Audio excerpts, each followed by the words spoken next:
Louange à Allah, Seigneur des mondes, Maître du jour de la rétribution.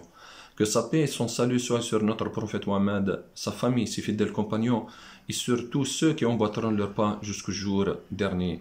Ensuite, mes chers frères et sœurs en islam, je vous recommande ainsi qu'à moi-même la piété et le fait de craindre Allah subhanahu wa ta'ala. Craignez Allah subhanahu wa ta'ala où que vous soyez comme il se doit. Allah subhanahu wa ta'ala dit dans le sens rapproché du verset: ô les croyants, on vous a prescrit as-siyam, le jeûne, comme on l'a prescrit à ceux d'avant vous, ainsi atteindrez-vous la piété. Parmi les finalités de la prescription du jeûne, c'est d'atteindre et d'acquérir la piété et aussi de purifier nos âmes. À chaque circonstance, les mots qui conviennent. Dans quelques jours, nous allons accueillir le mois de Ramadan, un mois dont le début est miséricorde, le milieu et pardon, et dans la fin et affranchissement de feu de l'enfer. C'est le mois de jeûne, le mois de la prière nocturne, le mois de la nuit de destin, le mois du Coran. Le mois de la piété, de pardon, de la bienfaisance, des aumônes et des victoires à travers l'histoire des musulmans. Ce pilier de l'islam qui est le mois de Ramadan est une occasion unique pour le serviteur d'Allah de se rapprocher de son Créateur et de voir tous ses péchés pardonnés. Le mois de Ramadan, comme on a dit tout à l'heure, un mois de jeûne, de sagesse, d'adoration et surtout d'entraide et de bienfaisance par excellence, qu'il convient, chers frères et sœurs, d'accueillir avec autant d'attention et d'application que possible. Cet invité annuel, qui est le mois de Ramadan, que nous attendons tous impatiemment, mérite que l'on se prépare pour pouvoir bénéficier des faveurs d'Allah durant ce mois béni. La question qui se pose: comment se préparer pour accueillir le mois de Ramadan, un mois de bienfaisance, de piété, de jeûne, de lecture du Coran, etc.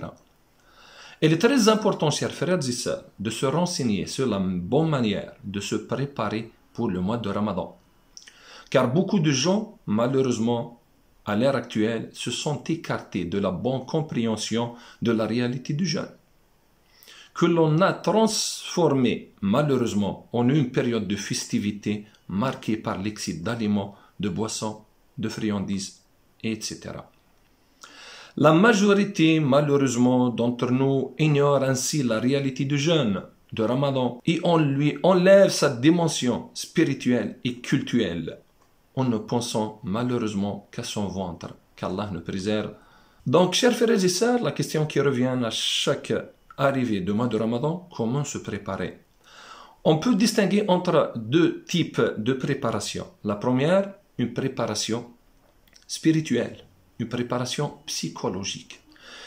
La deuxième préparation, c'est la préparation matérielle. Malheureusement, la majorité d'entre nous se prépare matériellement en achetant des denrées alimentaires qui sont spécifiques au mois de Ramadan. Le plus important, c'est de savoir comment se préparer spirituellement et psychologiquement pour bénéficier des faveurs de ce mois béni. La première préparation consiste, chers frères et sœurs, à se repentir d'un repentir sincère. Un repentir sincère doit réunir trois conditions sine qua non, obligatoires. Trois conditions sine qua non si le péché commis est envers Allah subhanahu wa ta'ala. Lorsque le tort causé est entre le serviteur et le bon Dieu. Donc, il nécessite trois conditions sine qua non pour se repentir. Là, à titre de rappel, chers frères et sœurs. Premièrement, il faut renoncer au péché, qu'on cesse immédiatement de désobéir à Allah subhanahu wa ta'ala. Il faut cesser le péché.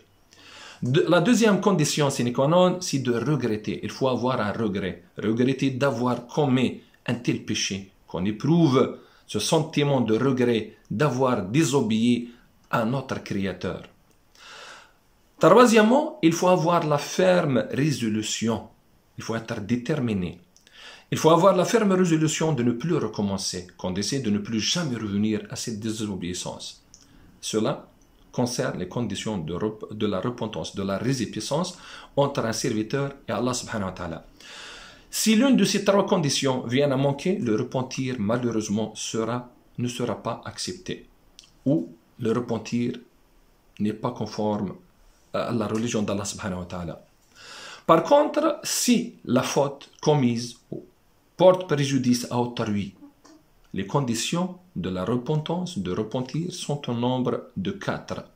Les 3 précédentes auxquelles il faudra ajouter la réparation de préjudice, la réparation des torts causés à la victime, à autrui. Revenons, comment accueillir le mois de Ramadan. Avant d'entrer dans le mois de Ramadan, un mois béni, c'est une occasion, c'est une opportunité qu'Allah subhanahu wa ta'ala nous a donnée pour multiplier les œuvres pieuses, pour gagner l'agrément d'Allah subhanahu wa ta'ala et pour voir nos péchés effacés. Donc il nous appartient de nous repentir très sincèrement de tous nos péchés, les grands péchés et les petits péchés. Car cela nous rendra purs et dignes de la miséricorde divine durant le mois de Ramadan. Se repentir avant l'arrivée du mois de Ramadan est une préparation de l'âme. Parce que l'âme, des fois, est entachée par les péchés. Donc, il faut préparer l'âme, son âme, et préparer son cœur pour démarrer son jeûne avec une foi ravivée, avec piété, avec crainte d'Allah subhanahu wa ta'ala. Et pour pouvoir se consacrer à l'accomplissement des actes rituels. Donc, il faut préparer son âme pour pouvoir se consacrer aux actes rituels pendant son jeûne. Car comment recevoir tous les bienfaits du mois de Ramadan avec un cœur distrait, un cœur éloigné par les péchés, éloigné d'Allah subhanahu wa ta'ala par les péchés et par les interdits et les manquements envers soi-même, envers son prochain et envers Allah subhanahu wa ta'ala. Allah subhanahu wa ta'ala, dans le noble Coran, dans divers versets coraniques, nous enjoint à se repentir constamment. Il faut se repentir à chaque fois, car l'être humain est faillible, donc il faut se repentir. Parmi les versets où Allah subhanahu wa ta'ala nous ordonne de se repentir, où il dit dans le sens rapproché du verset « Et repentez-vous tous devant Allah aux croyants, afin que vous récoltiez le succès. » Donc, pour pouvoir profiter des enseignements du mois de Ramadan, il faut se repentir d'un repentir sincère. Qu'est-ce que ça veut dire se repentir? En d'autres termes, c'est renouveler son engagement envers Allah subhanahu wa ta'ala. Se repentir à l'approche du mois de Ramadan, ce n'est pas se lamenter et regretter seulement et ne rien faire et regarder vers le passé. Non, c'est plutôt aspirer à revenir vers Allah subhanahu wa ta'ala avec une foi ravivée, avec une foi fortifiée, avec le repentir. Donc, chers frères et sœurs, il faut se repentir avant l'arrivée même du mois de Ramadan pour pouvoir profiter des faveurs et bénéficier des faveurs d'Allah subhanahu wa ta'ala durant ce mois. C'est la première préparation. Deuxième des choses, chers frères et sœurs, c'est très important de purifier son âme, de faire un examen de conscience. Un examen de conscience. Il faut juger soi-même sur son passé, son état avec Allah subhanahu wa ta'ala, son attitude avec Allah subhanahu wa ta'ala, avec les adorations d'Allah subhanahu wa ta'ala.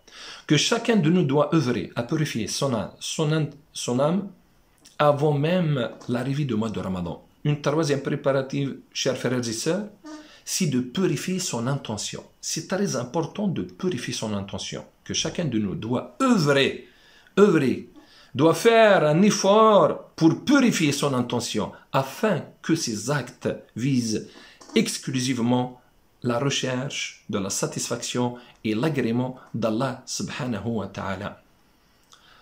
Car les actes, chers frères et sœurs, ne valent rien que par leur intention. Le prophète sallallahu alayhi wa sallam, dans un hadith authentique, le prophète sallallahu alayhi wa sallam dit que les actes ne valent rien que par leur intention. Et le serviteur sera récompensé selon son intention. Donc c'est très important de purifier son intention, de vouer son culte exclusivement à Allah subhanahu wa ta'ala. Car notre jeûne, nos lectures du Coran, notre aumône doivent être débarrassés surtout de l'ostentation. Il faut jeûner pour Allah. Il faut réciter le Coran pour Allah. Il faut prier pour Allah subhanahu wa ta'ala pour gagner son agrément, pour qu'Allah subhanahu wa ta'ala nous récompense dans ce bas monde et dans le delà. Donc, chers frères et sœurs, il faut purifier son intention. En plus de ça, il faut jeûner comme le prophète sallallahu alayhi wa sallam le faisait. Car il y a deux conditions sine qua non pour l'acceptabilité des œuvres auprès d'Allah subhanahu wa ta'ala. La première condition, c'est avoir une bonne intention et vouer son culte exclusivement pour Allah subhanahu wa ta'ala. La deuxième condition, la conformité de nos actes d'adoration aux préceptes coraniques et prophétiques. Ça veut dire aux versets coraniques et aux paroles et aux actes du prophète sallallahu alayhi wa sallam. Donc, chers frères et sœurs, c'est très important de se préparer pour accueillir le mois de Ramadan. Dans ce premier cours, on a parlé sur l'importance de se préparer, surtout spirituellement, psychologiquement, pour accueillir le mois de Ramadan. La première préparation consiste à se repentir. Allah subhanahu wa ta'ala d'un repentir sincère au fond du cœur de tous les péchés. Les grands péchés, les petits péchés, et avoir la ferme résolution de ne plus recommencer, ou aussi réparer les torts causés, soit avec Allah subhanahu wa ta'ala, soit envers autrui.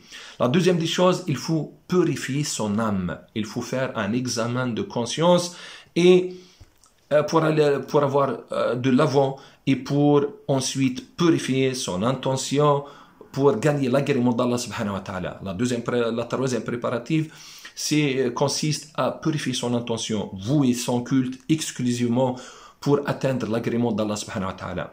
Dans le cours prochain, si Allah le veut, on continuera d'énumérer certaines préparations pour gagner l'agrément d'Allah subhanahu wa ta'ala, même avant l'arrivée du mois de Ramadan. Nous implorons Allah subhanahu wa ta'ala de nous accorder l'opportunité de jeûner le mois de Ramadan avec santé et paix avec nos familles. Nous implorons Allah subhanahu wa ta'ala de nous préserver de cette pandémie, de cette maladie, de ce virus qui nous a désorientés, qui a affaibli malheureusement notre foi au lieu de l'augmenter. Nous implorons Allah subhanahu wa ta'ala de nous guider sur le droit chemin, le chemin du prophète sallallahu alayhi wa sallam. Allahumma inna nas'aluka التقوى والعفاف والغنى ومن العمل ما ترضى اللهم بلغنا رمضان غير لا فاقدين ولا مفقودين برحمتك يا أرحم الراحمين وصلى الله على سيدنا محمد وعلى آله وصحبه أجمعين والسلام عليكم ورحمة الله وبركاته.